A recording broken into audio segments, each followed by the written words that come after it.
Bienvenue, chercheurs de sagesse et de sérénité. Imaginez un monde où la paix intérieure n'est pas simplement un instant fugace, mais un état d'être constant. Deux philosophies anciennes, l'une née des rues stoïques d'Athènes, l'autre des paysages sereins de l'Inde, pourraient-elles détenir la clé de cette tranquillité ? Aujourd'hui, nous explorons les parallèles intrigants et les contrastes marqués entre le stoïcisme et le bouddhisme. Sont-ils deux chemins menant au même sommet ou des routes fondamentalement distinctes ? Découvrons-le ensemble. Commençons par les origines. Le stoïcisme a émergé vers 300 avant Jésus-Christ à Athènes, fondé par Zénon de Citium. Il met l'accent sur la rationalité et enseigne qu'une vie vertueuse en harmonie avec la nature est le chemin vers le bonheur. En revanche, le bouddhisme, fondé par Siddhartha Gautama au 5e siècle avant Jésus-Christ, est une tradition spirituelle axée sur le développement personnel et l'acquisition d'une compréhension profonde de la véritable nature de la vie. À première vue, ces philosophies semblent être à des mondes de distance. Le stoïcisme est souvent perçu comme sans émotion, soulignant le contrôle des émotions destructrices, tandis que le bouddhisme est vu comme plus spirituel, centré sur l'illumination et la compassion. Mais en creusant plus profondément, on découvre des similitudes fascinantes. Le stoïcisme et le bouddhisme enseignent tous deux l'impermanence de la vie. Les stoïciens pratiquent la praemeditatio malorum, l'anticipation du malheur, pour préparer l'esprit aux défis inévitables de la vie.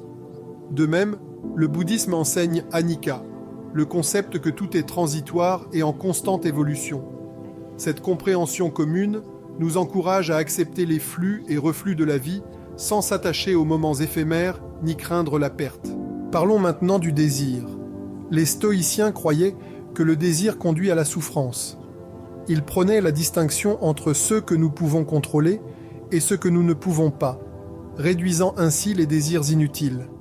Le bouddhisme, lui aussi, soutient que le désir est la racine de la souffrance, comme l'indiquent les 4 nobles vérités. Les deux philosophies nous guident vers la paix intérieure en préconisant la réduction des désirs. Et qu'en est-il des émotions ? Les stoïciens aspirent à l'apatheia, un état d'esprit où l'on n'est pas troublé par les passions. Cela ne signifie pas qu'ils rejettent les émotions. Ils cherchent plutôt à les transformer par la sagesse et la vertu.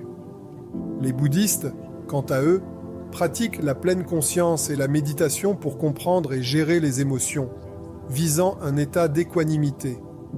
Les deux approches soulignent l'importance de ne pas être gouverné par nos émotions. Cependant, il existe des différences profondes. Le stoïcisme est profondément ancré dans la logique et la rationalité, se concentrant sur la capacité de l'esprit à s'aligner sur l'ordre naturel. Le bouddhisme, tout en valorisant la sagesse, met un accent significatif sur la méditation et la pleine conscience comme voie vers l'illumination et la libération du cycle des renaissances. Il y a aussi une différence dans l'objectif ultime. Pour les stoïciens, l'objectif est de vivre en harmonie avec la nature et d'atteindre un état de tranquillité vertueuse.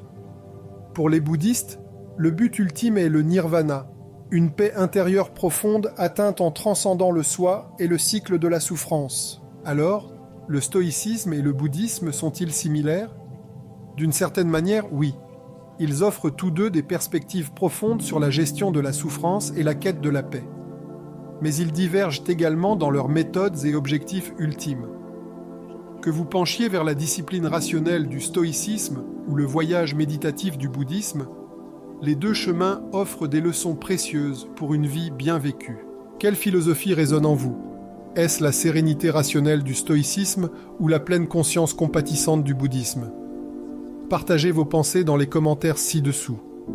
Et si vous avez trouvé cette exploration intrigante, mettez un pouce en l'air à cette vidéo et abonnez-vous pour d'autres voyages philosophiques. Ensemble, continuons à chercher la sagesse à travers les âges.